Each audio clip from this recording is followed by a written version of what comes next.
statement that I'm about to say.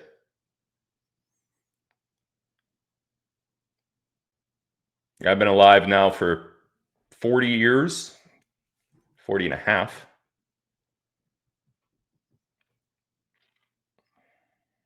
And out of all those things that I've been through from the time that I was a kid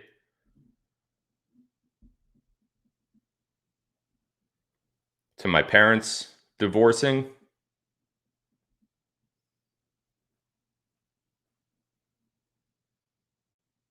to my arrest, and then my other arrest, to all the not so nice people that I've met.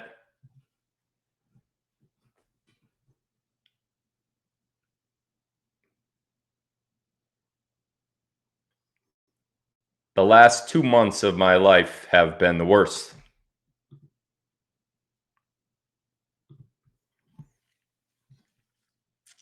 Out of all that.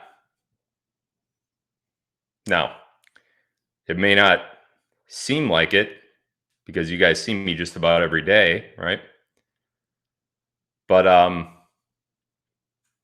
worst 2 months of my life.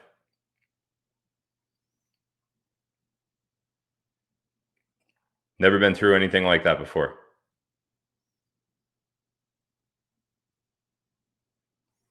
And I almost quit. Almost just, they almost got me. I tip my hat to Nick Alvear and Dr. Z and Script Keeper and the efforts that you guys went through to push me that far. I almost just said, you know what? Maybe I'm not needed here anymore. Maybe this is your space now. Had a good run. Good 4 years.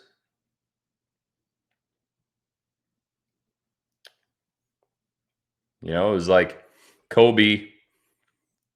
Well, before Kobe, it was like Jordan coming into the NBA and, you know, Magic and Larry Bird just being like, oh, he's next now. Okay, here you go. After that, it was like Kobe coming in and, you know, Michael ushering out. And I just thought maybe I was outmatched. You know, maybe it was my turn to relinquish the microphone.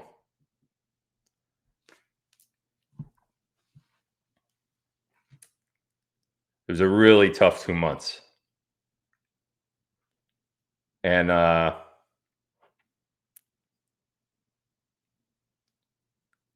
not because I couldn't take it, because I could, because I'm strong enough to take it. But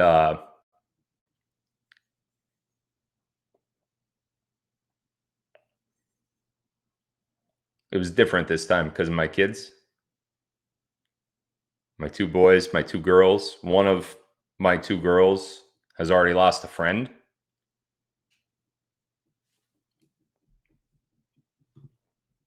I see the looks. Picking my kids up from school, I see the looks from people. I don't even know who they are, but they know me. So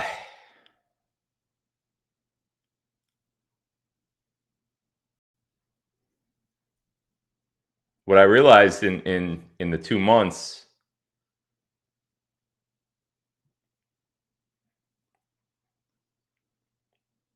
was that I actually do have a little bit of a weakness.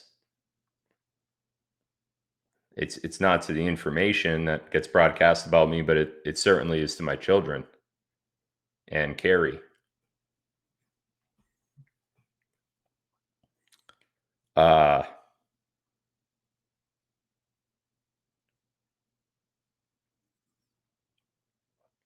Having to deal with that and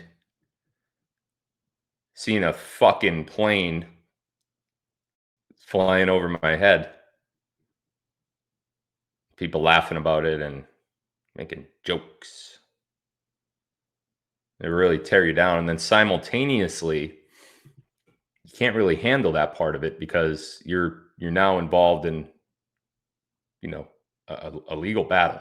It's not just, there's no stopping a person like that you can't just talk to them and reason with them. It's just, they're out to get you. So you got to deal. So the only way to deal with something like that is through courts, and certainly not publicly. And I think a big mistake that I made was to try to fight on his level or their level. That's not my level. I'm a few levels above you, baby. Hug me, baby. I'm gonna make you love me, baby. That was a rap. Don't worry about that. Kind of just came out. So here's the deal.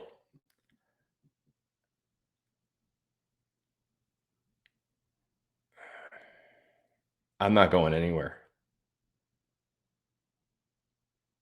Hey, look at me. Look at me right here. Look at me. Right. I'm not going anywhere. Not now. Not later. Not after later. This is my turf. Now you have to play my game. We played your game. You almost broke me. So close. I credit Carrie for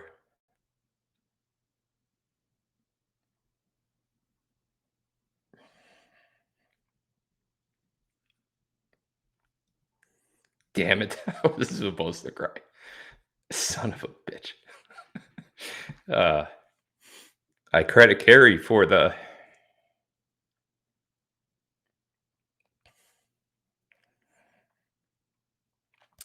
I never had support like that from anybody. And I'm just punching myself in the leg so I can stop crying. I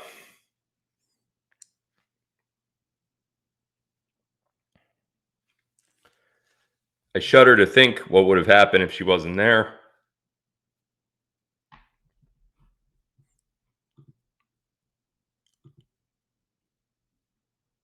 She's a strong woman.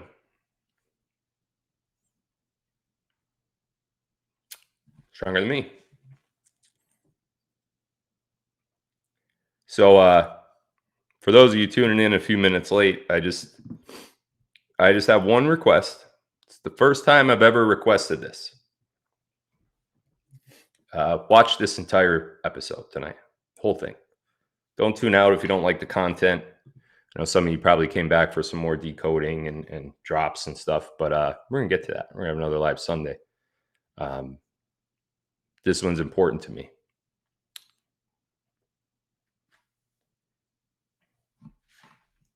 So let's get started.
That's creepy. I'm down here in the bottom left.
Phil, I'm the captain now, bitch. I'm the fucking captain. I'm the fucking captain, bitch.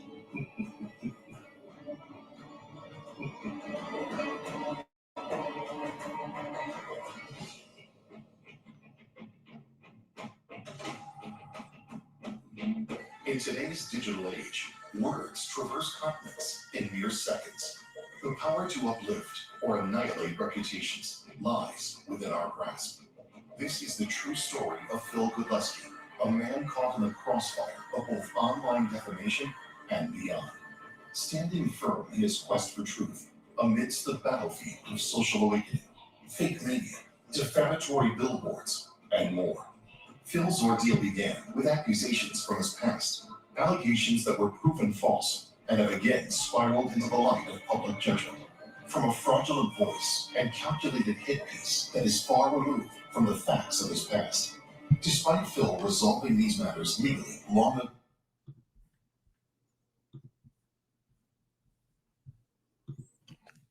Okay, I was just told it wasn't showing.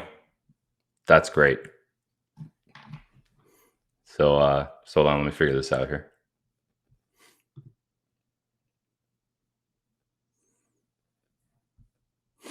Did you guys see any of that or no? Audio was messed up a little.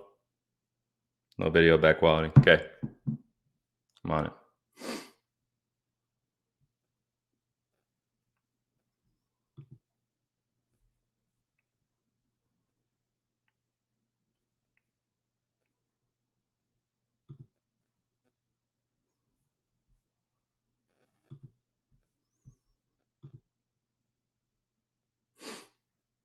I think I know why. Just give me a sec.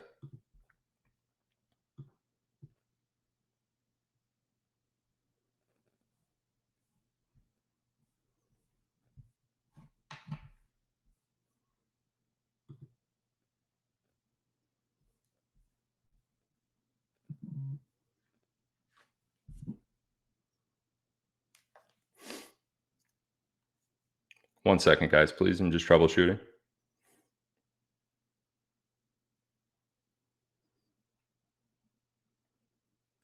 It's actually a good idea. Thank you.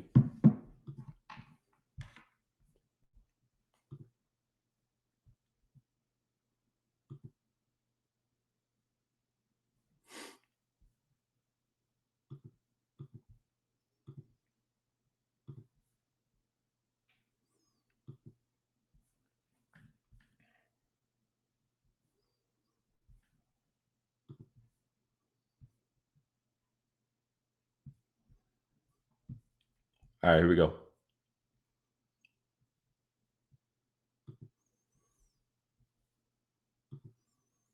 I know what to do.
Okay. I'm going to try this again.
Phil, I'm the captain now, bitch. I'm the fucking captain. I'm the fucking captain, bitch.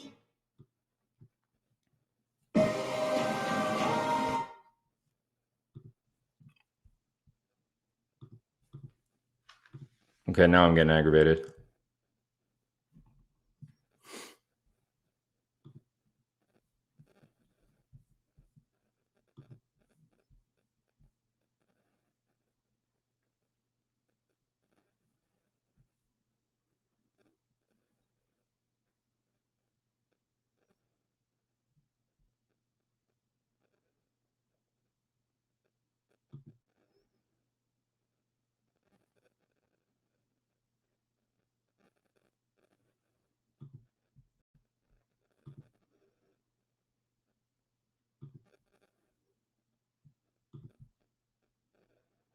Trying again.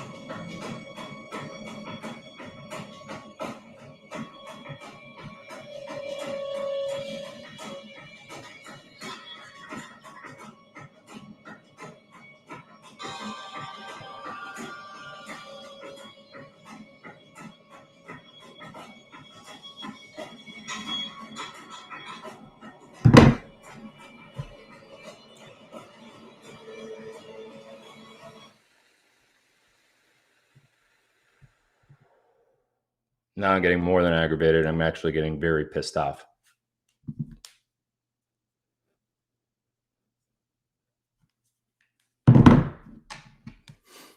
I will figure this out. Just bear with me, okay, guys? I'm very sorry for this.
Okay.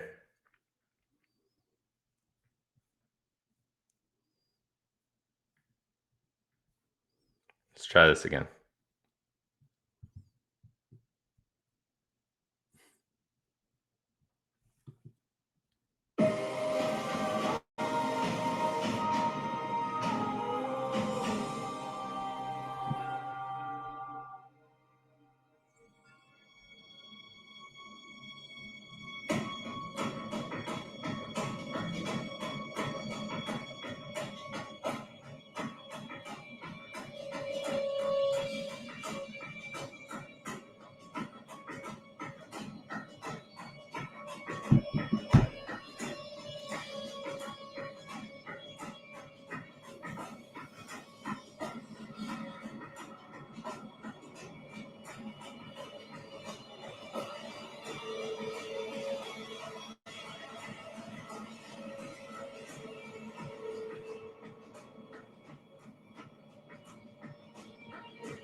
Phil, I'm the captain now, bitch.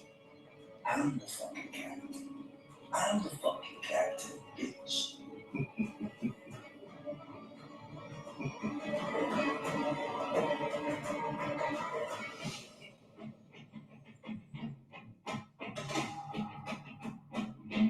In today's digital age, words traverse continents in mere seconds.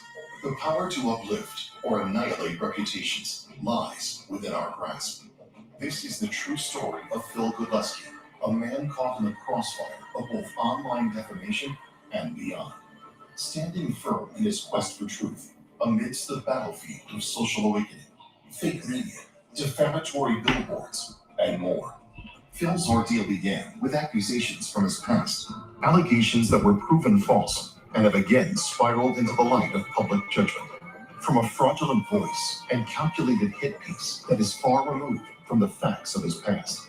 Despite Phil resolving these matters legally long ago, new defamatory efforts have cast shadows over his story, where he must move beyond the noise to bring clarity for the sake of himself and his family.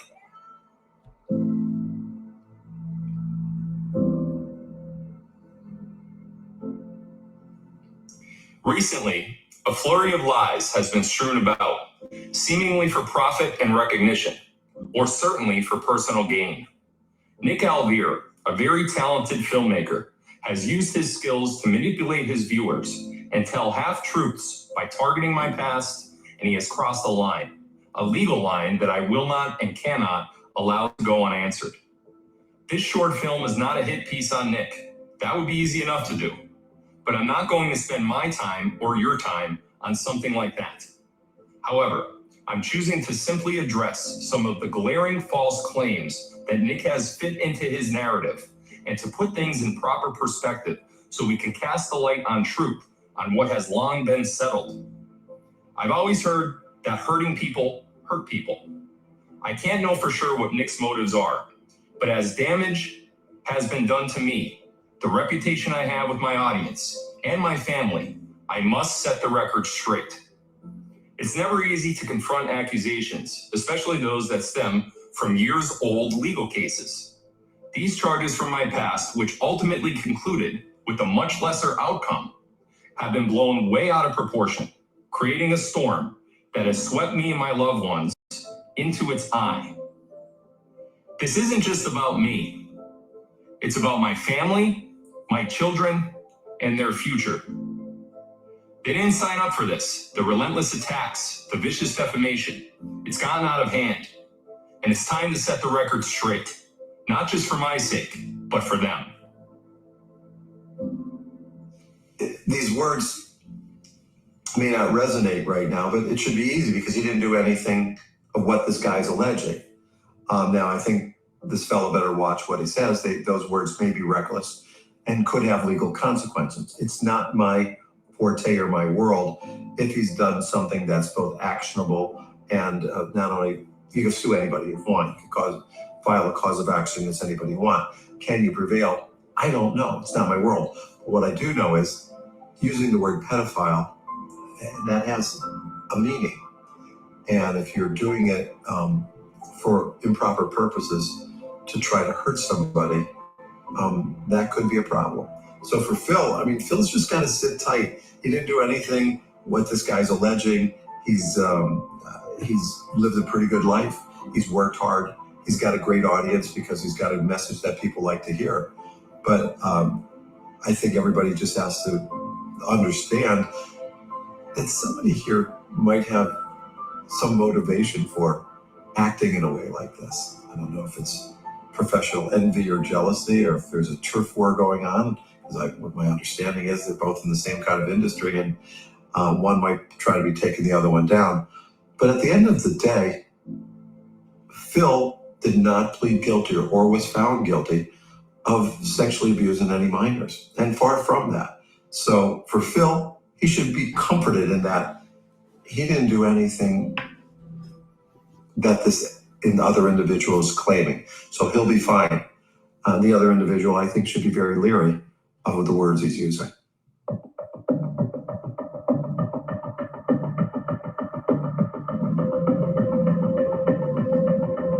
We had somebody make a film about this entire process and completely misconstrue, misrepresent, and manipulate the way that an actual pathway through the criminal system works. Unless you've been through this like I have, or if you're watching this and other people have also been through this, you wouldn't know the exact steps of how a criminal accusation leads to a criminal arrest and then a criminal process before you get to the ultimate conclusion of the case. And what I wanted to do in this particular film is correct the manipulation and misrepresentation that happened in Alvear's film. So the probable cause determination is done through a district justice at a preliminary hearing. So if a person gets arrested for a DUI, if they get arrested for murder, the procedure is all the same. They get arrested, and generally within a few weeks, their case is scheduled to go to a preliminary hearing. And a preliminary hearing is kind of like a mini trial. The Commonwealth will put on a case. The defense could cross-examine or put witnesses on their own part, which they rarely do. And a magistrate has to decide two things: that a crime may have been committed and the person charged may have committed that crime. Defenses of self-defense, of credibility of witnesses, none of those are factored into the district justice's determination. Because remember, it's a very low burden of proof, and that district justice just has to decide, may a crime have been committed, may the person charged have been committed of the crime. Very substantially in Pennsylvania, they find that there's probable cause. In my case, according to the detectives and the district attorney, there was probable cause to arrest me. That probable cause is what Nick Alvear highlighted in his film and represented it not only as probable cause, but as truth and as finality and finalization of the charges that were being brought against me. Anyone could be accused of anything at any time. I could accuse my audience right now of doing something wrong, open an investigation, and it would be up to a simple detective or detectives or a district attorney to decide if that person should be arrested. If you are arrested, you need to figure out bond or bail, if there is bail, hire a defense attorney, hire a defense counsel, and then start attacking those charges which you believe are unproven and untrue.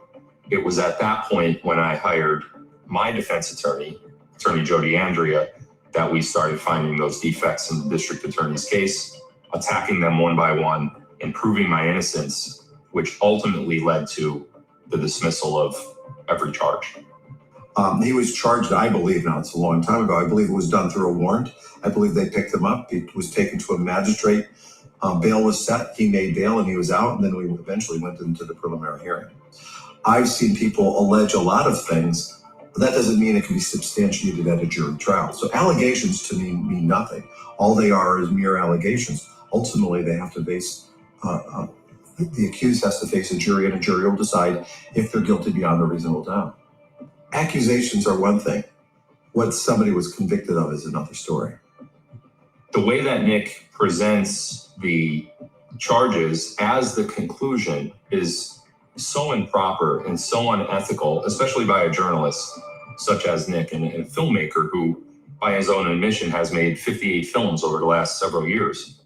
For someone to do such little due diligence on the criminal process and what a charging document is versus what the guilty plea colloquy is versus what the information is signed by the district attorney versus what the final order of law is signed by the judge or determined by a jury. It's so improper and it just makes it seem like it's all starting over again. It almost makes it seem like I again have to defend myself against the initial accusatory information in the investigation. I've done that. It's 15 years old. A pedophile, to me, is a person who is a known child predator and has been convicted of that. I mean, you can't just make a bold accusation that somebody's a pedophile without any substantial proof. And in Phil's case, which happened, my goodness, was that in 06 or 08? It's been some time ago now. There was an accusation of a sexual impropriety, but those charges were dropped because there was no substance to them, and the Commonwealth knew that if they went to trial, they would have lost that. And accordingly, Phil's plea had nothing to do with any sexual exploitation or assault on any minor. Phil wasn't convicted of any of that. I mean, he was charged but not convicted of any of that. So if anybody uses the word pedophile toward Phil, I think they're risking a lawsuit of misrepresenting what Phil did, and it could be actionable. That's not my world or my bailiwick. I'm a criminal lawyer, but I think I'd be very curious. I'd be very cautious about at any time accusing somebody of something they're not. And Phil did not sexually abuse anyone, nor was he convicted of sexually abusing anyone.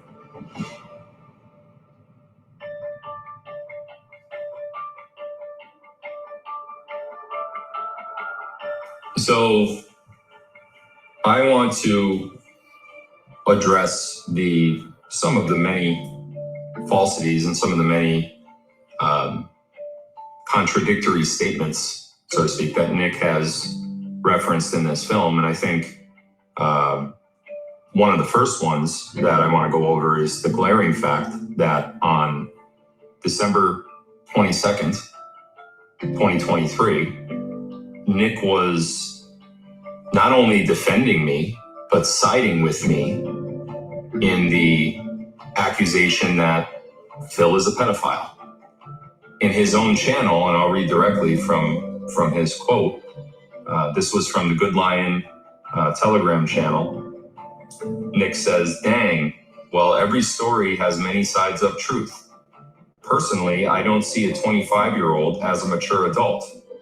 The brain for a male doesn't even reach its growth until 35.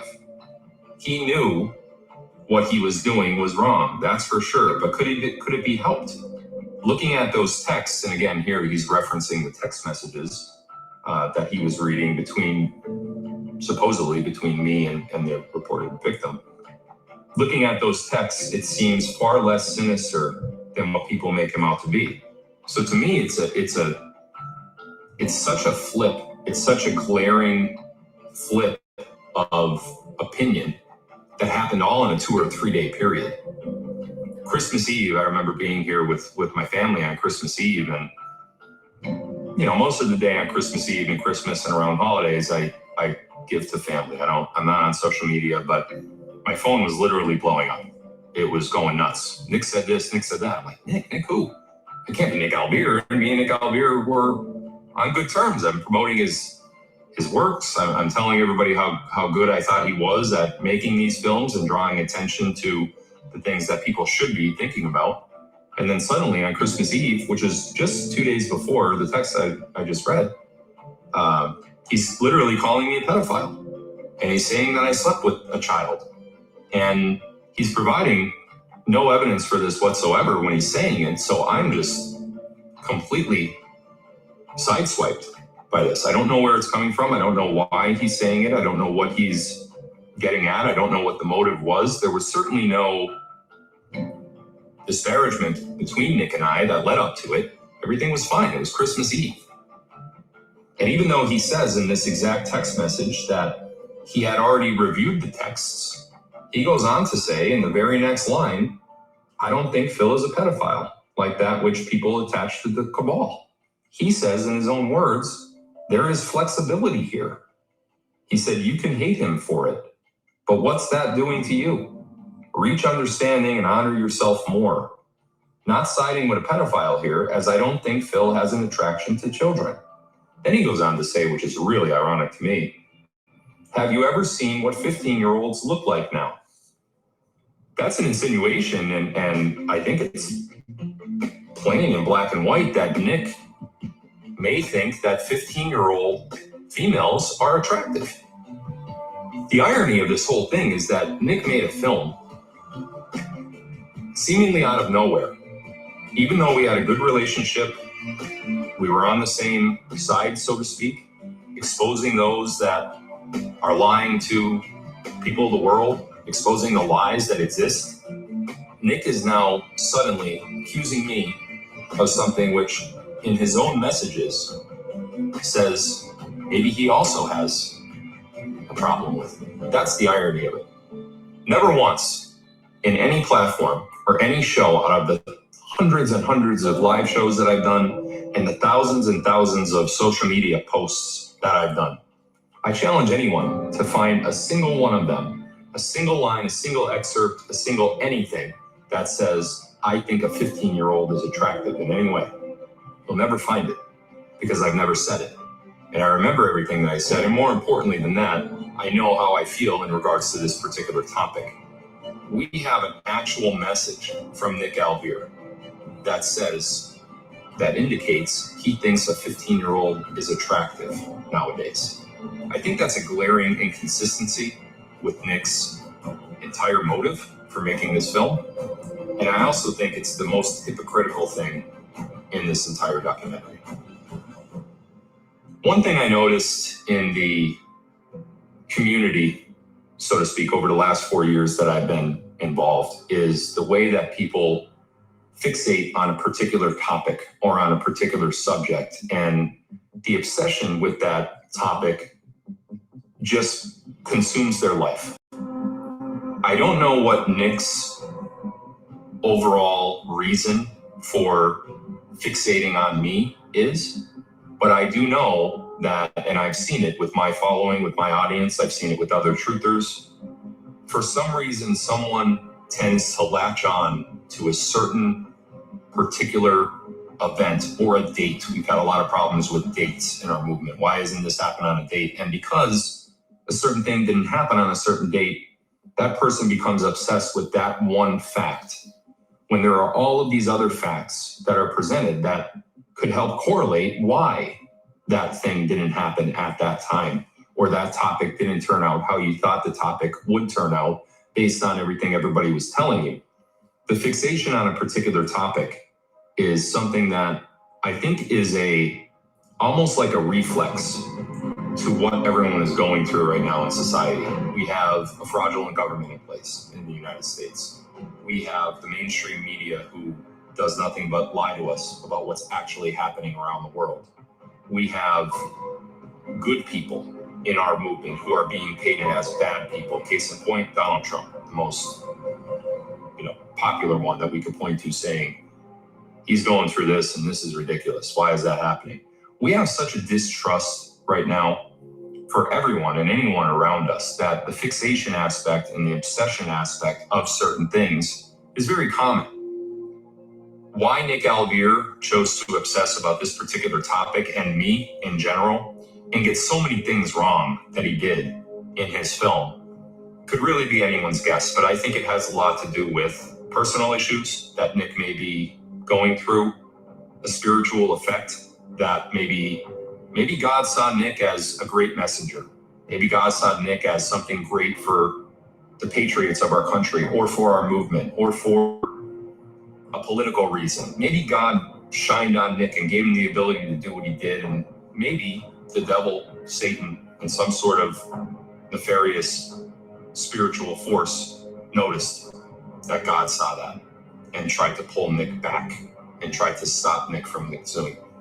Like I said before, it's anyone's guess as to why these things are happening the way that they're happening.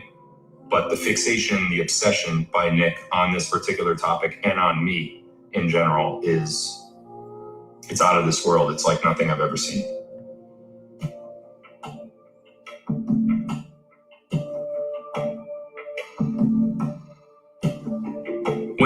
Nick Alvear, and not only Nick Alvear, but when the community, a very popular term that I've seen floating around social media now, and in particular the Great Awakening and the following that I've amassed on social media, is the word receipts. Everybody wants to use it because it's a catchy phrase. It's a new way to say, hey, I have the evidence. Instead of saying evidence, now you're saying receipts. Since it's new, people are latching onto it. And one common theme throughout Nick Alvear's film is that he's showing the receipts. He's showing the evidence that Phil is such and such. Phil is a monster. Phil is a scammer. Phil is a grifter. Phil is a pedophile. What we're going to show in this film is that Nick actually doesn't have receipts for any of that. Nick has no evidence of any of that. And the actual receipts that he's putting forward are not receipts at all. They are simply manipulations, misrepresentations, and gaslighting, so to speak, of what the actual truth is. In one particular case, there's a clip of then District Attorney Gene Tallarico, which alleges, in Gene Tallarico's own words, he uses alleges, which means that they are accusing me of having some sort of sexual contact with the minor victim in vehicles that I own, as well as residences throughout Lackawanna County through my access as a then realtor. The irony of this particular receipt that Mr. Alvear shows is that the search warrants that were executed on both of my vehicles, which Mr. Tallarico says were Infinities. There was an Infiniti G37X as well as an Infiniti FX. Both of those searches, once they were conducted, a day or two after Mr. Tallarico said that they were executed, that's a falsity in itself. When Tallarico said that, they weren't yet executed. They were being signed and presented to the court for search and seizure. I think that in the film, Mr. Tallarico misrepresents to the viewership that they were already done and this thing already happened, and we have the evidence because we have the cars and we have the DNA and we have the whatever was being taken from them. The truth is, when Tallarico said that, he didn't have the cars. The search warrants were not yet executed. And upon being executed, absolutely nothing of evidentiary value was found in the vehicles. I've never threatened anyone a single time in regards to telling the truth. In fact, I encourage and would like people to tell the truth as much as possible. That's the definition of what I do for a living, is a truther. So I want people to tell the truth. What I have referenced lawsuits for is defamation. Defamation is a very serious crime, as is slander and libel. There are several differences between those three phrases, but they all come down to the same thing. You are saying something publicly about someone that damages their reputation beyond repair, that is irreparable harm. You can't just come out and say a statement, or in this case, make a film about somebody without providing the audience with a factual background of that accusation. That is something that Nick Alvear has not done in this film. And any reference to any lawsuits that I've made to anyone has never been to try to silence them, but more to try to warn them or put them on notice that what they say about me needs to be factual. And if it's not, there are legal repercussions for that. When you submit it to writing, especially on the internet, it lives there forever. There's an old saying, say it, forget it, write it, regret it. In this particular case, Nick Alvear has not only doubled down, but tripled down and even quadrupled down on defamation, to the point that not only did he make a full-length documentary based on misrepresentations and manipulations, but also went the extreme length of putting those defamational statements on billboards, on airplane banners, on flyers, passing it out to my hometown, making phone calls, to followers, sending messages to followers. It's such an extreme length of harassment that it's not only defamation at this point, it borders on criminal harassment, which we are also looking into.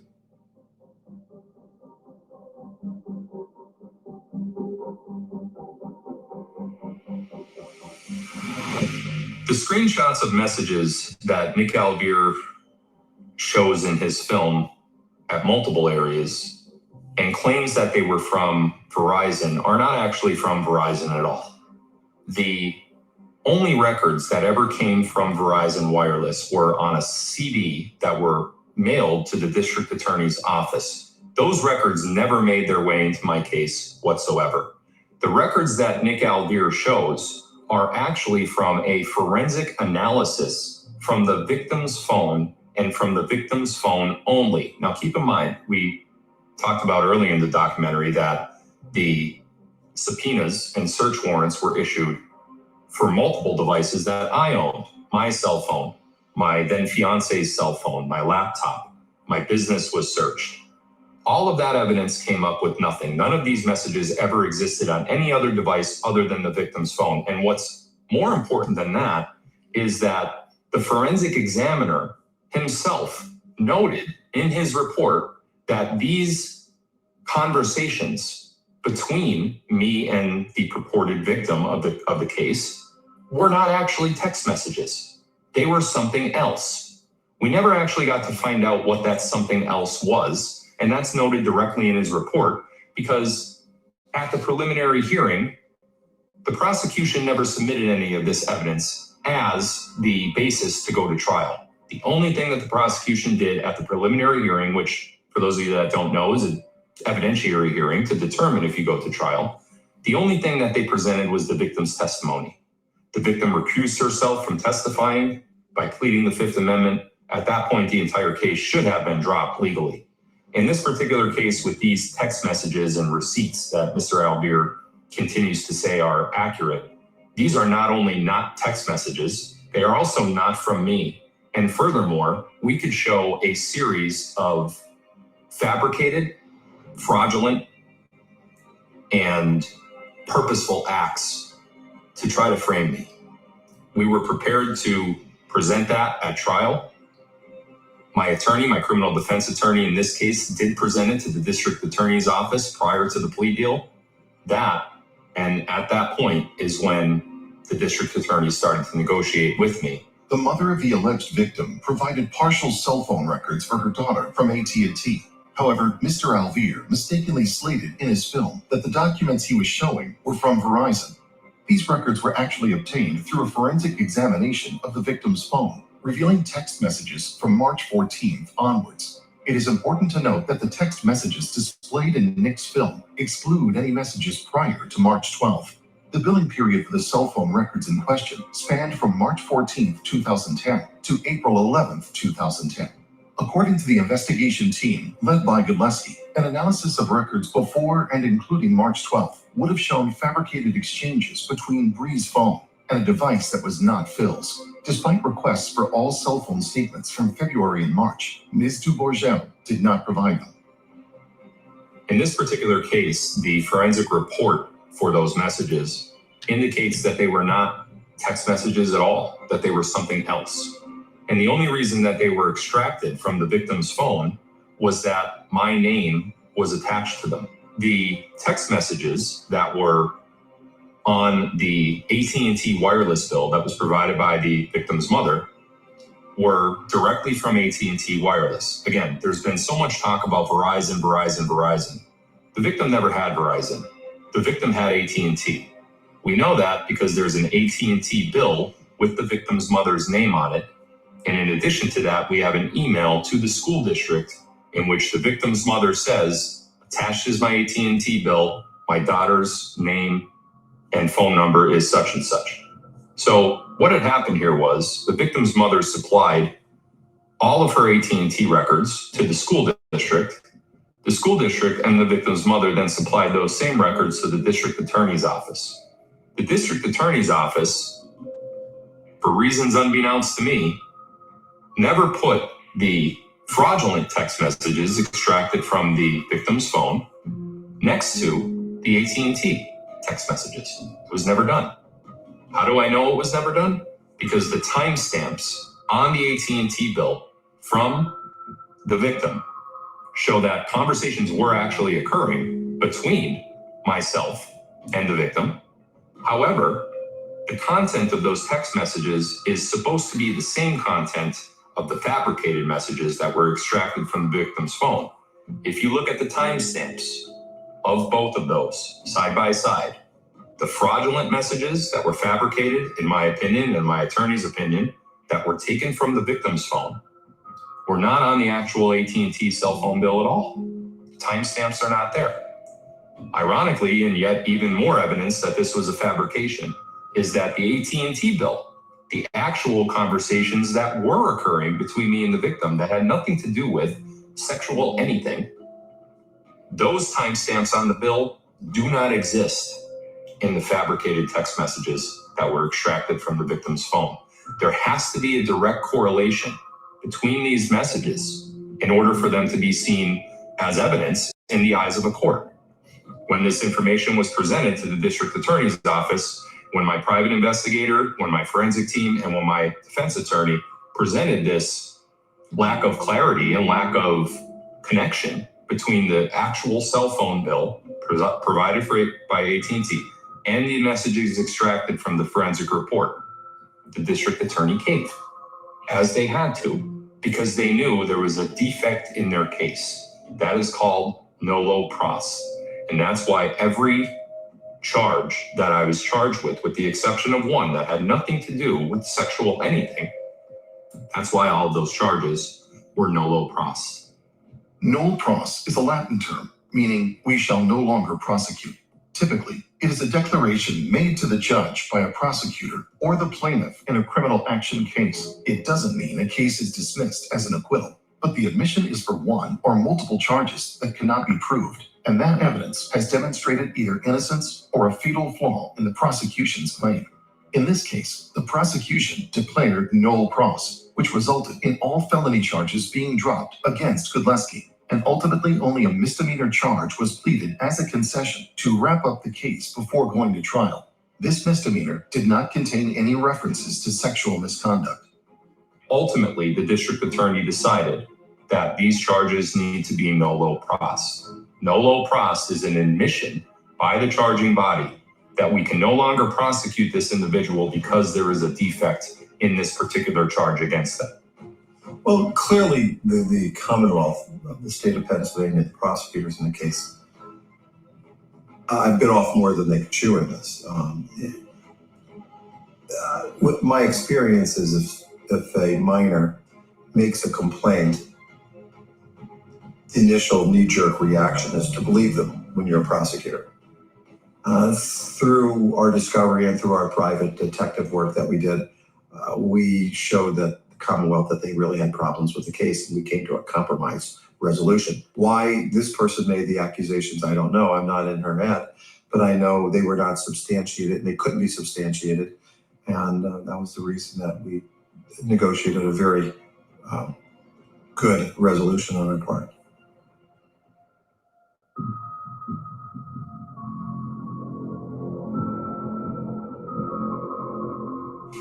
In Alvear's film, he indicates that the minor victim, Bree, pulled herself out of the case against me, and that is the reason that the charges against me were nolo pros that we mentioned before.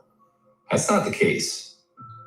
During the investigation phase, after my arrest, and while my defense team was trying to defend against these charges, there were 3, possibly 4, separate occasions that Bree met with the detectives from Lackawanna County and told them that the way that this case is going and the charges that were brought against me are not legitimate. When she went in and said that, the detectives from Lackawanna County told her that if that's the case, you've committed a felony by filing a false police report. They scared her into withdrawing her charges against me for the fear that she would be convicted of a felony by filing a false police report. In addition to that, since Bree was now left with seemingly no choice but to testify against me to a crime that is a falsity or face charges herself, Bree ended up speaking to a defense attorney. The defense attorney suggested to her that she'd plead the Fifth Amendment during the preliminary hearing, which was the evidentiary hearing against me. By doing so, Bree excluded herself as a witness to the case. She did no longer have to demand that the charges were dropped and potentially incriminate herself, which is what the Fifth Amendment does for someone testifying under oath. So she saved herself. Seemingly, she saved me. All of my charges right after that, the very next day, were nolo pros. And the case ended without any sort of sexual conviction. Back in 2010, as my defense team and my private investigators were preparing for trial, because that's where we intended to go with this. We wanted to take this to full length to get a complete exoneration of all of these charges. In our preparation for trial, we uncovered through interviews from my private investigator that there were at least 4 individuals that were classmates with Bree that had witnessed in a group environment. I believe it was at some sort of social function, whether it was a party or it was a baseball game or a basketball game, something that Bree and 2 of her friends told these 4 individuals who were taken sworn affidavits for and were ready to testify at trial that Bree had lied about the majority of the things that she said about me, and that much of the case was fabricated between Bree and her 2 friends. Bree went on to tell these individuals that she attempted to have these charges withdrawn with the district attorney, but the district attorney did not allow her to do so. Those affidavits were signed and submitted to my defense team, which we fully intended to call as witnesses at trial. In Nick's film, he appears to put a lot of emphasis and a lot of influence on these messages that were supposedly between the victim and myself. In stark contrast to what Nick represents in his film, the truth of the matter is that not only are these messages fabricated, but we have completely contradictory messages that show Bree multiple times admitting to multiple people that the content of the criminal charges that were rendered against me, as well as the severity of those charges, are simply not true. We have depositional testimony from my mother in the case, who recently was deposed in the Scranton Times trial, that indicates Bree went to her house after she was declined by the district attorney to have the charges withdrawn. She went to my mother's house in Taylor, Pennsylvania, and told my mother in tears that these accusations were not truthful and that she's been trying to do everything that she could to get them dropped. In addition to that, we have messages back and forth on MySpace Messenger from Bree to my then fiance, my now ex-wife, in which Bree tells her the same exact thing that my mother testified to. In addition to that, I have America Online messages between Bree and I, in which she admits to me multiple times that these messages or that these accusations are not true, and that all she is trying to do is have a relationship with me, which of course caused me complete pause and forced me to stop my communication with Bree. At that point, she filed charges. The case was completely swayed in my favor by having these sworn statements given by these individuals. Regardless, we are where we are, but it's very important to note that these charges were attempted by Bree to be withdrawn, and only under fear of prosecution they weren't. Fast forwarding several years from that initial Fifth Amendment plea to 2022, Bree was coerced to file an affidavit with statements that favor the Scranton Times defamation suit. That was a separate case, wherein Godlewski is suing the newspaper for defamation. Godlewski's response to Bree's affidavit was to file a defamation case against her, and that case is currently ongoing today in 2024.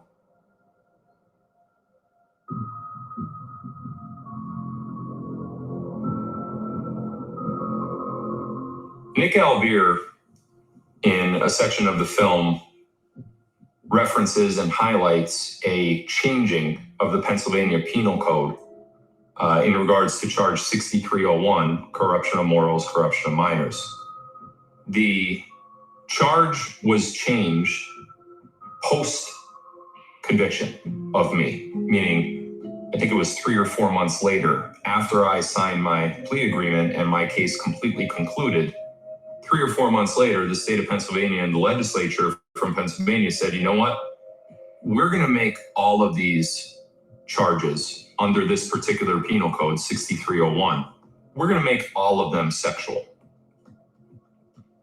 Alvear likes to say that since Pennsylvania did that, post my conviction, that anybody, including me, that pled to this 6301 code prior to the change must now also be a sexual crime.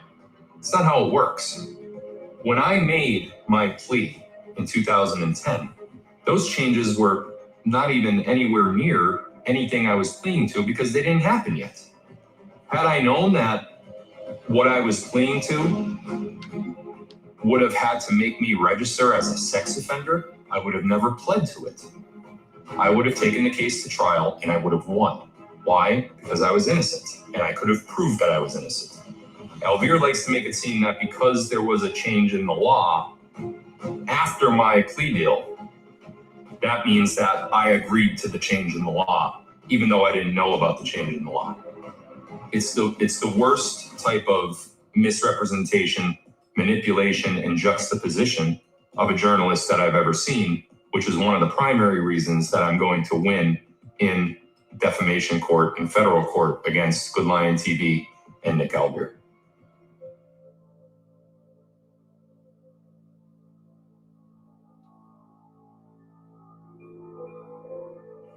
There are a lot of people out there who are formulating an opinion without checking facts. And I'm not saying that I support Phil or that I don't support Phil, but I can tell you flat out that the allegations being made are not what the court decided. It's not what the end result was. Right. And when you think about the fact that the man happens to have 2 sons and now 2 daughters through the marriage, and his sons were allowed to be with him at his wedding, I don't think the courts would allow that. I don't think his ex-wife would allow those kids to be there in the Dominican Republic if he was a pedophile. I just don't think that that would happen. And I don't think that he would be, we have laws in this country about, what do they call them, sex offender. They register. Yeah. And he's not registered to his family. So where do you come off calling somebody pedophile when they were never found guilty of pedophilia? We had a discussion about this earlier, that what he pled to was not corrupting the morals of a minor, but something to do with the endangering the welfare of a minor. Right. If you see a kid down the block, or you see a couple of 15-year-olds down the block, and they turn to you and say, hey, would you do me a favor? Here's $20. Would you go in and buy us a bottle of booze? And you go in and do it. Guess what? You're endangering you're corrupting the morals of a minor. Okay, the drinking law is 21 years of age. That doesn't mean that you raped them. That doesn't mean that you had sex with them. If you go and you leave the kids in the car, you're endangering the welfare of a child. There's a whole bunch of things that feeds into, but none of them is what he pled to or what he was found guilty of. And I think that these people who are taking such a stance about it have not bothered to check their facts. They're getting, this is what I said earlier about the angry mobs, they're getting on the bandwagon and think that, if you've got a few hundred people there screaming the same thing, it makes it so.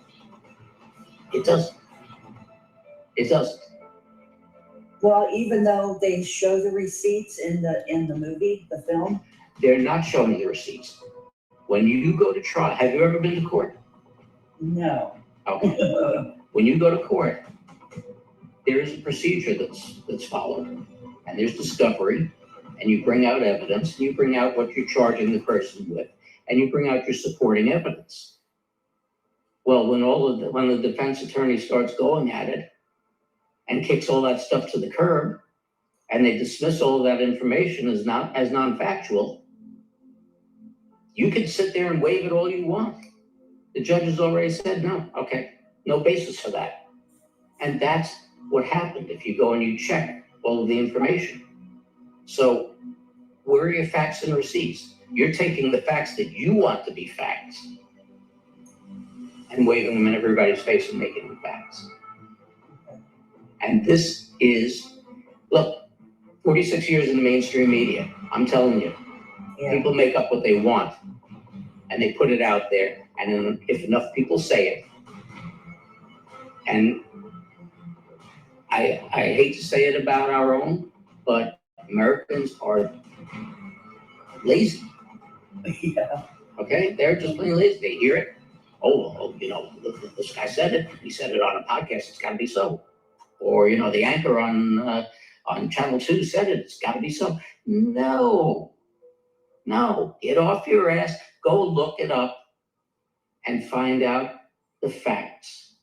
Okay, and then make your decision.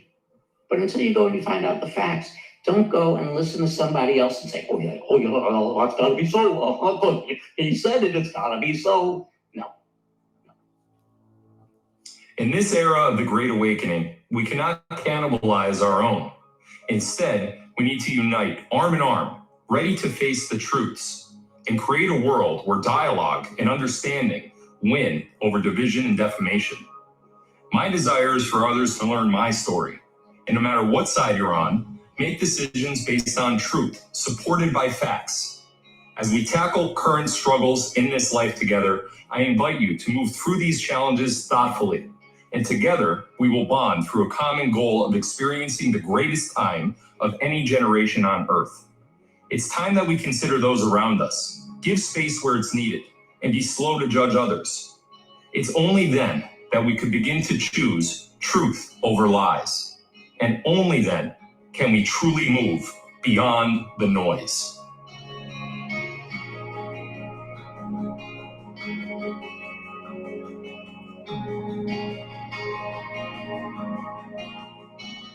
I guess the one thing that really just plays on me and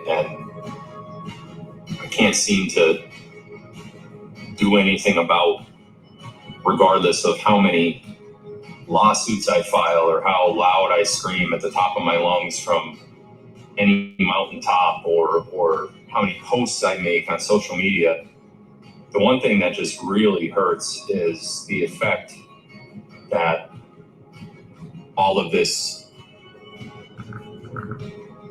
defamation and vicious ridicule and the public disparagement, the effect that it has on my family is just something that I can never fully get over. I can never get around. And seeing the hurt in their faces and the emotional loss in my mom's eyes, in my dad's eyes. And these are people that know everything I've been through, and they know what's true and what's not true. And yet I could still see it. I could still feel it. It's palatable in so many different ways. And I'll give you one tiny example of just a little bit, a sneak peek into just a little bit of what I'm trying to get across here. We recently had a family event, family vacation set up for later on this year. in which we were going to take our children, both my 2 boys and Carrie's 2 girls, as well as some other family members. And each of the kids got to invite one of their friends. And one of the friends that we invited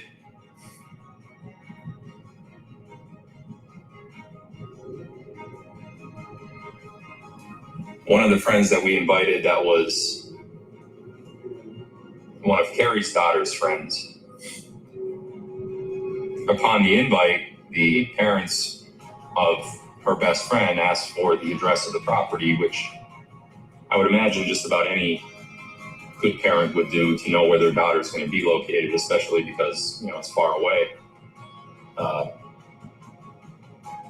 Upon looking up the address of the property, the parents of the girl knew that, this was a pretty big property and the distance is great. So they looked up the owners of the property. They wanted to make sure that the owners of the property were us and it wasn't some sort of, any sort of maliciousness involved in the invite or anything like that.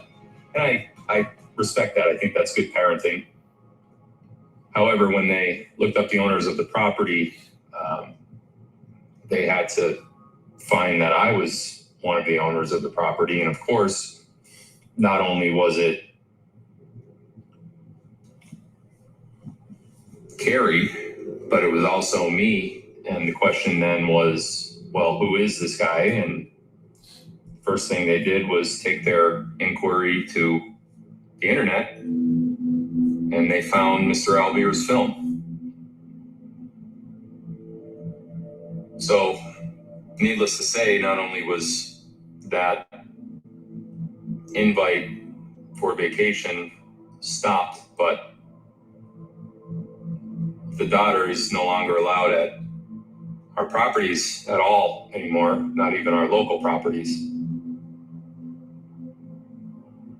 And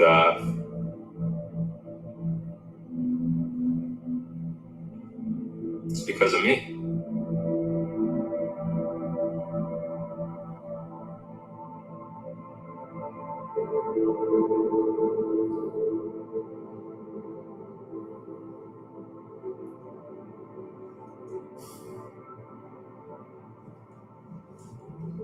Having the little control that I have over this situation and I have over what people believe on their own and the information that's fed to them that is fabricated, manipulated, defamatory, slanderous, all the adjectives you can think of and descriptions you can think of. Having the little control that I have over it is the hardest part about this entire endeavor. There's no part of me that wouldn't trade anything in the world for the safety and the health, both physical and mental, of my children. And that goes for my 2 sons as well as my 2 stepdaughters. And to know that their relationships are already being affected by a film that we've proven in this film is defamatory, untrue, blatant disregard for facts.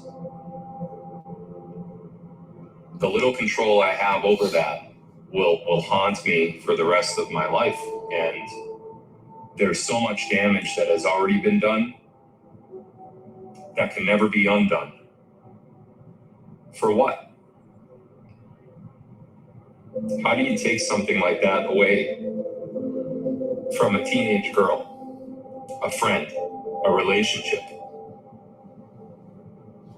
potential memories? How do you reach in and say, you know what, I'm the arbiter of this now. I'm the one that's going to control what happens in their life. It's bad enough to come after me. It's far worse to go after children, indirectly or directly. And in this case, maybe Nick Alvear has done it indirectly.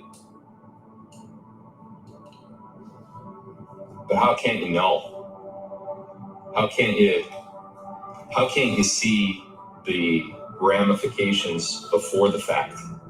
How can't something inside of you say, you know what, this is just too much. We can't proceed with this. Where is the humanity in knowing what your words could do to someone? And not just me. I've said this before, you could talk about me all day long until you're red in the face. And if what you're saying is true, I'll deal with it. I'll put on my big boy pants and deal with whatever consequences or ramifications come from that. But when your words are affecting the future of so many people, especially that of children, how could you sit there and be okay with that, knowing what you're doing? How could any person think that that's okay? So those are the things that nobody sees.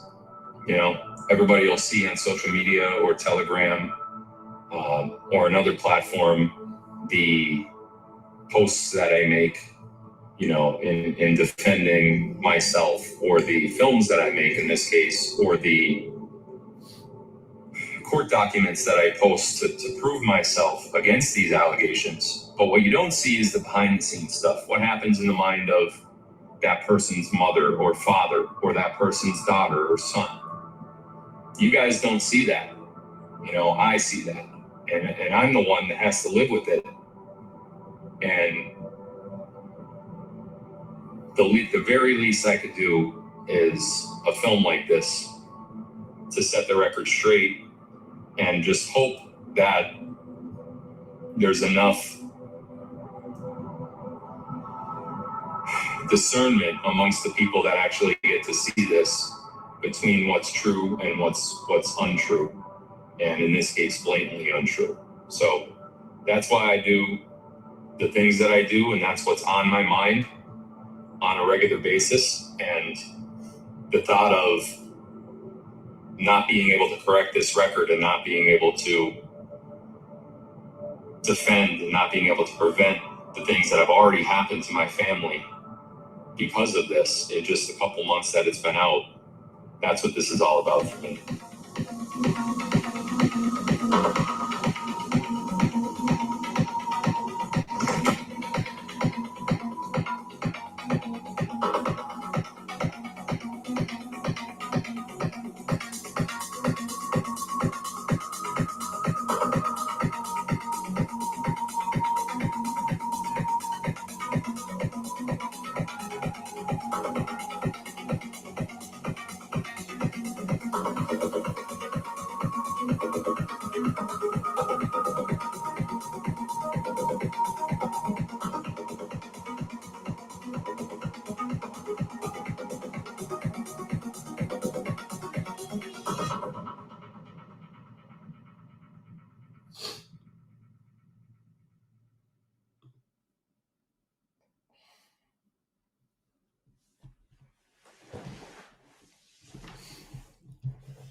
I just need a minute.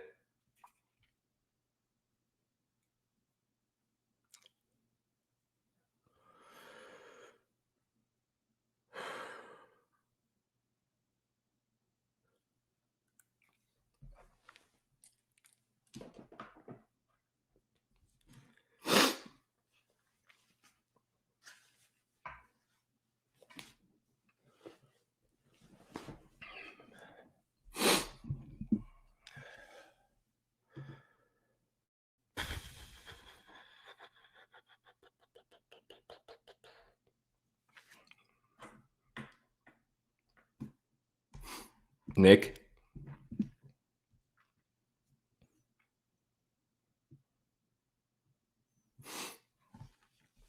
there's no hope for you now. You were offered a way out. I could have helped this go away for me and for you.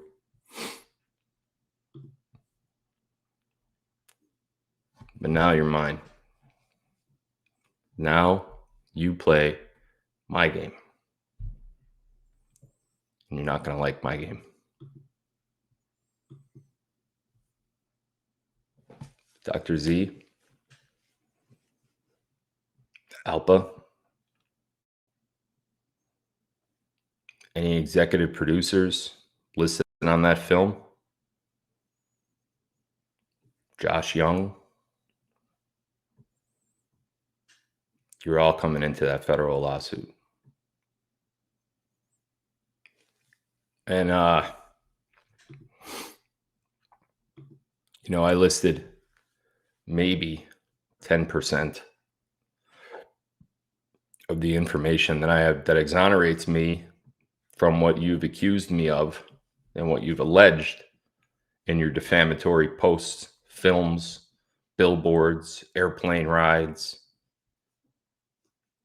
flyers. If you had a hand in this, any of it,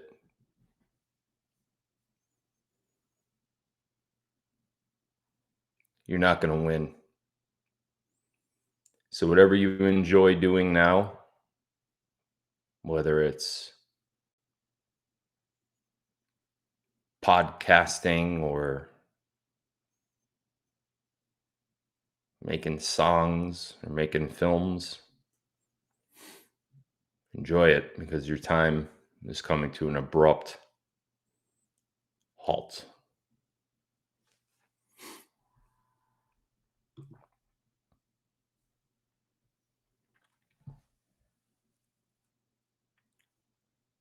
It's important to remember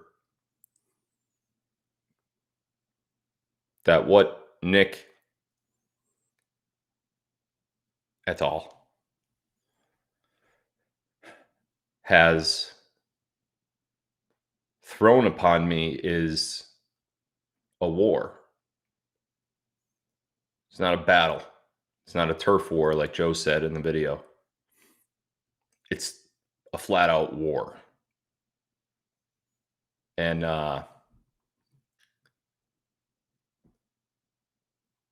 you may have won that battle for the last couple months. Maybe. But you won't win the war.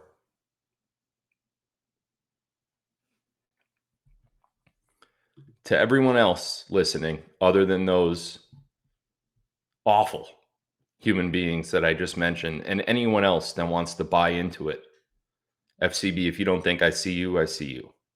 I may not mention you because you're irrelevant, but I see you. Jason Q, I see you. I know a lot about you, Jason Q. I know about that affair you had with a married woman. But that's not me. I'm not going to fight that battle, but I am going to fight those people that I just mentioned. Your hope is lost. You had your chance to back down from the things you were saying, even though you weren't sure about them.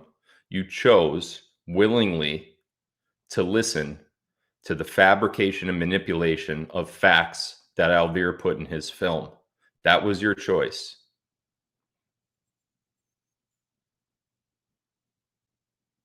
None of them were true.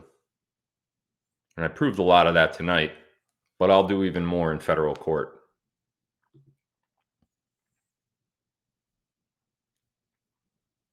For those of you that I just mentioned, your hope is lost. For those of you that remain, I want you to ask yourself,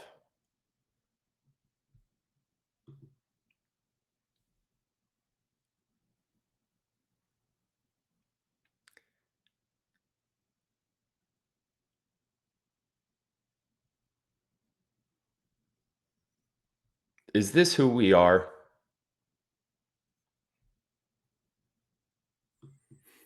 Is this type of behavior who we are as human beings? Do we have to rip friends away from adolescent girls?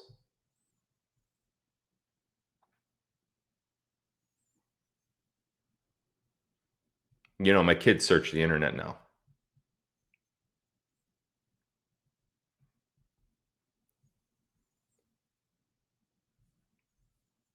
Is this the type of thing that you want them to see? Have you treated someone else this way? I'm talking to you now. Forget about those imbeciles. I'll take care of them. But I'm talking to you, each and every one of you, the good people out there. Have you ever treated anyone like this? Family member, friend, enemy? Is it worth it? Under any circumstance, is it worth it? If you don't like somebody, you don't like what they stand for, you don't like what they do, can't you walk away? Can't you just turn the other way and walk? Do you have to have the last word? Do you have to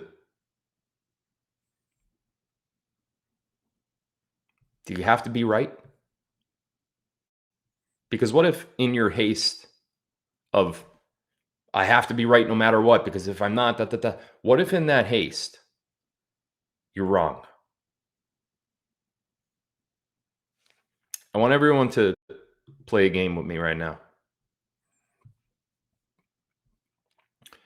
The only requirement that I have is that you answer each of these questions truthfully. Each and every one of these, I want you to answer truthfully. They could be rhetorical. You don't have to put it in the chat. You don't have to give your own answer. You can answer it out loud. If you're sitting with a spouse or a friend or a brother or a sister or whatever, you can answer it in your head if you want. But I want you to answer these next 3 questions truthfully. Be honest with yourself, because yourself is going to know if you're lying, right? So is God. Here's my questions. Out of all of the information in the world, both public, private, when it comes to mathematics, science, sports, God, physics, culinary, anything you can think of, out of all of the information in the world. Question number 1 is, do you know all of it? Do you think you know everything in the world? Out of all that information, do you know everything?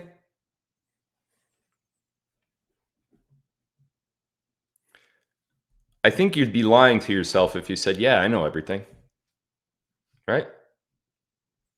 I mean, could you possibly know everything in the world? Could anyone other than God? Are you God? No. So the answer is most likely no. You don't know everything in the world. Now let me ask you this. Question number 2. Out of all of those everythings in the world, every possible thing, that any little piece of information that there is on any topic, from the biggest topic to the littlest topic, to the biggest piece of information to the smallest, out of all of that stuff in the entire world that's ever existed, do you know half of it? And be honest. Do you, as you sit there right now, forget about what you could learn, as you sit there now, do you know half of the information in the world? Any information that's ever existed in the past, all the way up to present day. Do you know half?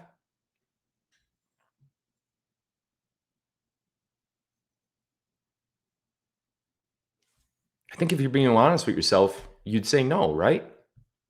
Could you possibly know half of all things Every single person on this planet, the 8 billion, 9 billion people that live on this planet, you would have to, if you're answering yes to that last question, you would have to say, well, out of all those people, I know half of everything about them.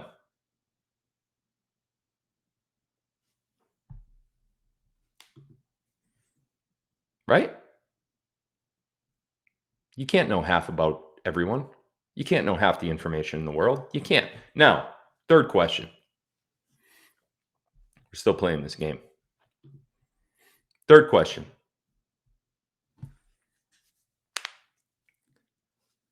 For the sake of assumption, for the sake of this particular exercise, I want to assume that you do know half. You do know half the information in the world. All the information to ever exist to present day.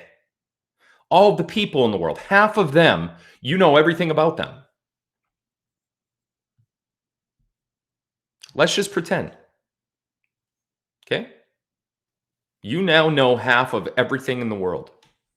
That is no one could ever say that, but you know it. As of right now, you know it. For the sake of this exercise and this game that we're playing, you now know everything in the world. Half of it. Okay? Next question. And this is the important one. And you need to be honest with yourself about this one more than the other three, because the other three were easy to answer, right? The fourth one, this is going to cause you a little bit of pause. Or it should, especially when I bring it all together.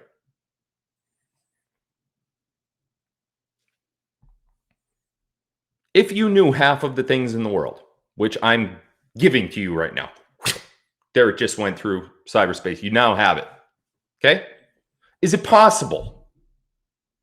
This is your question. Is it possible, even though you know half of all of the things in the world, is it possible that there's something in the other half that you could be wrong about?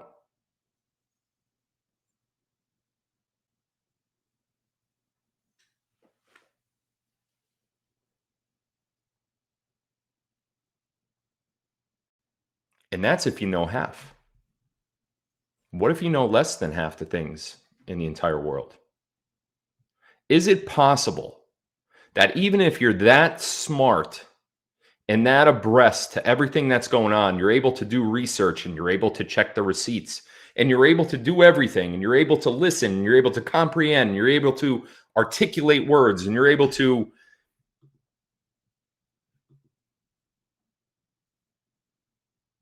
even if you could do all of that, is it still possible that you could be wrong about anything? Even if you know a certain topic up and down, even if you've been trained a certain way your whole life, even if you've gone through school and college and graduate and all of that, could you still be wrong about something? Well, if you say no, you're ignorant and you need to wake yourself up, because the answer is yes, and it's yes for every single one of you. That includes Alvear. That includes Jason Q. That includes Dr. Z. It includes Scriptkeeper. It includes every single one of them. It even includes me. You can't sit there and make it seem like you know something, because you don't. You just don't. There's a really good chance that you're wrong. And on the off chance that you're right, you're probably wrong about something else that relates to the thing that you're right about. And this isn't about me. Forget about me. I said my piece. I made my film. People are going to watch the film, and now they're going to know the truth. And after I sue and win the Scranton Times case against and also my case against Brie Dubourgel, and also my case against Alvear, they're all going to fall down like dominoes going down the line. Every single one of them. Why? Because I have the truth on my side. I actually know what happened. And this is that little bit of information that I have that I know to be certain because I was there. And if you're on the other side pretending that you know more than someone that was actually there, like myself or like Joe DeAndrea that you just saw in the film, or like the witnesses that I'm going to have come up in trial, then you're fooling yourself. And you need to wake up. And this isn't about me. It's about all of you in every situation that you're in your life. If this is how you act, well, I know because I know. You don't. No, you don't. You got the receipts because you think you do? We have to stop acting this way. All of us as a society and as a whole, we have to stop acting this way. You don't know. You need to be open-minded. Look at how much we've been tricked by the cabal over the last however many decades, 200 years. You thought that by going to the ballot box, you had a vote, right? You thought you drove up and down your streets of your city or your town or your state and you saw all this support for a certain candidate. You thought, oh, it's a no-brainer, cakewalk. No, you were wrong. I was wrong. They took advantage of us. Don't play that game. We need to be united. We need to be together. We need to support each other. And we have to stop throwing snide at each other.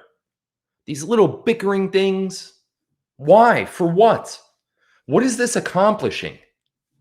You're setting an example for someone around you, whether it's your children, your spouse, brother and sister, whoever it may be. Somebody looks up to you, or at one time they at least did.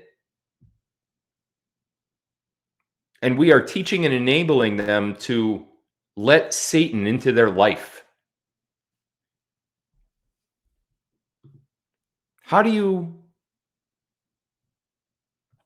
We have to stop. We have to change. The entire world has to change in this regard. And I don't know if I could do it alone. But you know I could do it with?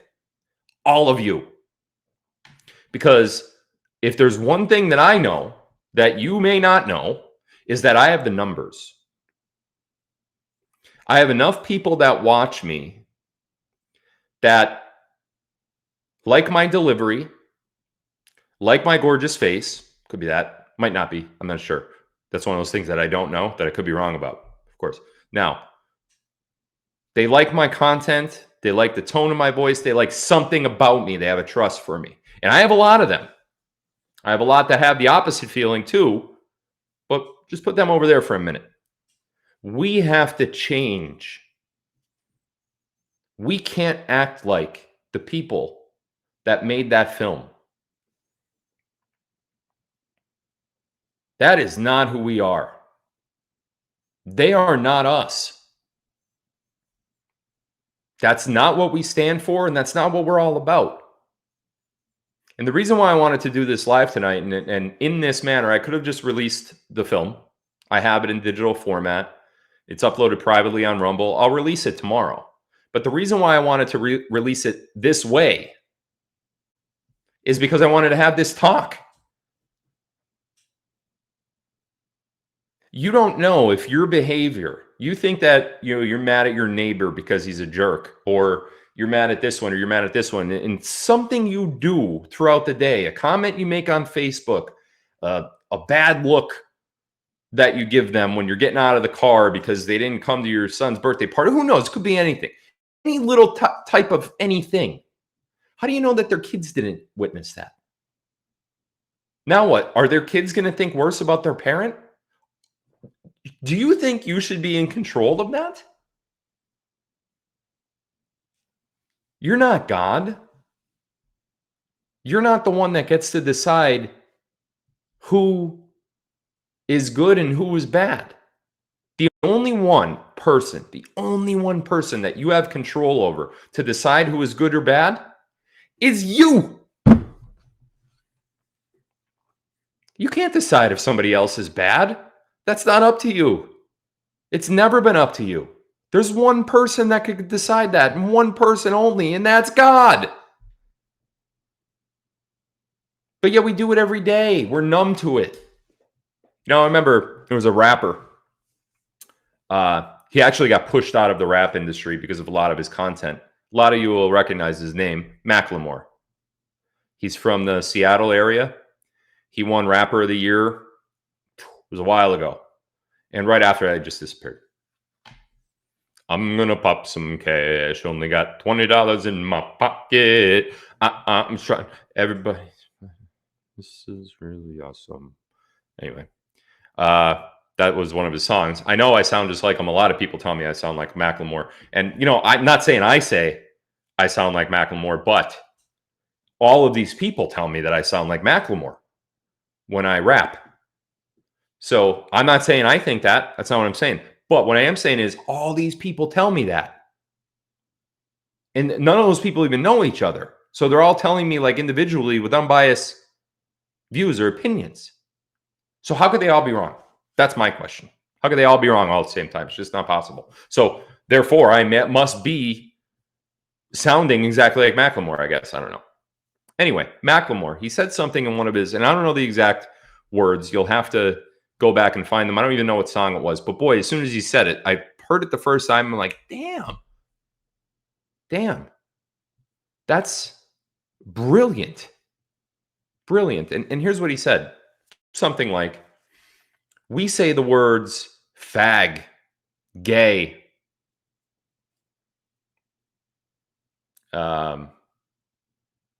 he was specifically talking about gay. He wasn't talking about anything else, but you could put any words in there. We say them so much anymore as a society that we're numb to them. We don't even know that we don't even know that we're saying it.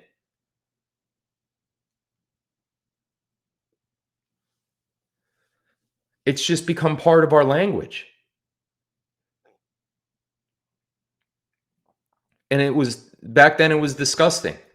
Now, I know if you're religious, you know, gay and God don't go, right? It's not up to you.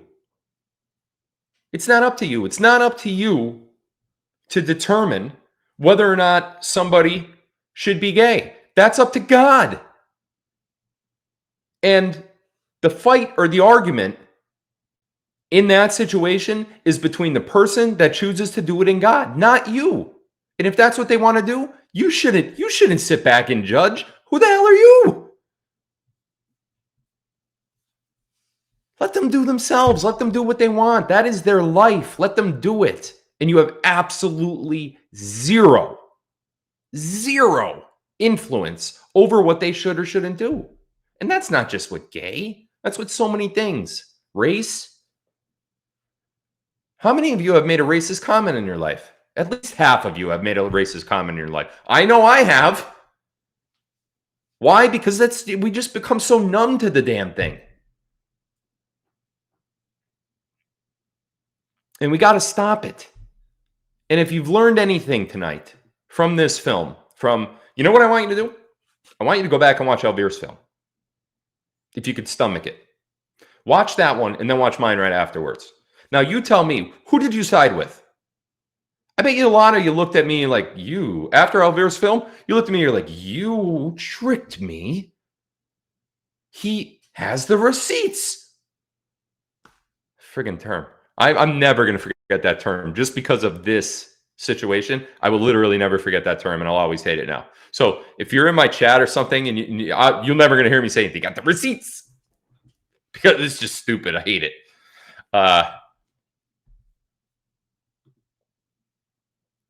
Watch both films.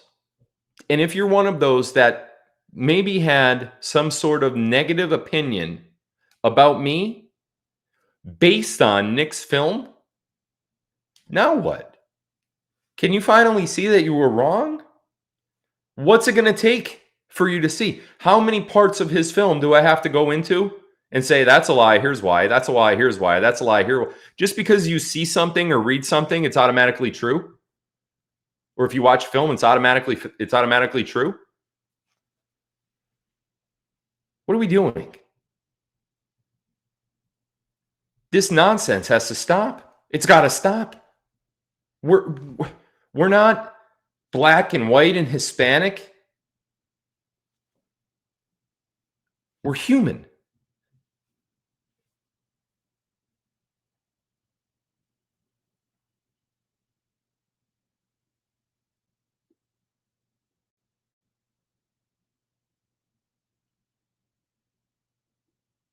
We have to be united.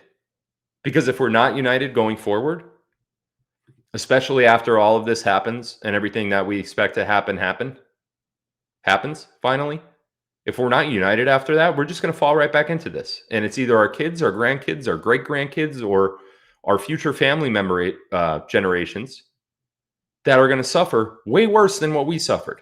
And next time this happens, if it happens again, there's no white horse coming in and white hats coming in to save you. It's literal Hunger Games. Except there's no Mockingjay. Jennifer Lawrence will not come. We have to change the way we think. We have to change the way we act. And we have to stand up to people that make you feel this way and that are affecting your life this way. We have to stand up.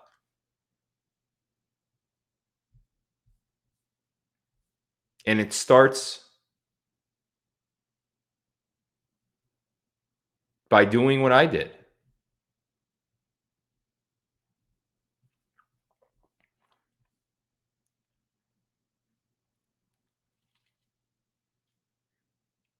I really love you guys. That was a really important documentary that I made. I want to say thanks to Dave and his son Alex. I want to say thanks to Jody Andrea, my criminal defense attorney, who did not have to give an interview at all. When the Scranton Times came knocking, he said no. Wanted to stay out of it. I respected that. Then Nick made a film, and you know who called me? Joe. And his first words to me,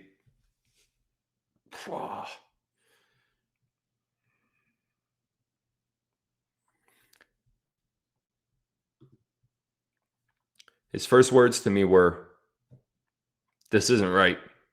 What do you want me to do?" That's after he said no to the Times, in my Times case. He could have had that case 1 month ago for me. All he had to do was go in and be deposed. Wouldn't do it. And then the plane flew over his head. Now, I think I could have won the Scranton Times defamation case without Joe's testimony. But then Nick made a film. And now that I have Joe, and I have Joe's files, and I have affidavits that I didn't have before, that case is over. Not only could we show that there was defamation in the article, but we could also show that the district attorney withheld exculpatory evidence back in 2008, which would have prevented me from being arrested at all or charged with anything. All because Nick Alvear made a film. You see how this backfired? Nick thought he was putting an end to me. How many times have Bill is finished with a PH? He likes to use PH because I'm literally always on his mind whenever he thinks of a word that has an F in it. He thinks of me. And he uses a PH when he spells it every time. Every single time. He cannot do it. And it's just amazing that Joe was out. Joe wouldn't do an interview. He wouldn't do a deposition. He wouldn't give a statement. He wouldn't give his files. He couldn't. He couldn't. He couldn't. He couldn't. He couldn't. He kept saying he couldn't. And then the plane flew above his head that day. You guys remember that? I don't know if you know or not, but this lunatic took out a plane with a banner after it advertising his film. So Joe saw it. Joe's office is in Dunmore, about 30, 40 minutes from here. Dunmore, Pennsylvania, and Joe saw it, and he went and he looked at the film and he watched it and called me. This isn't right. What do you want me to do?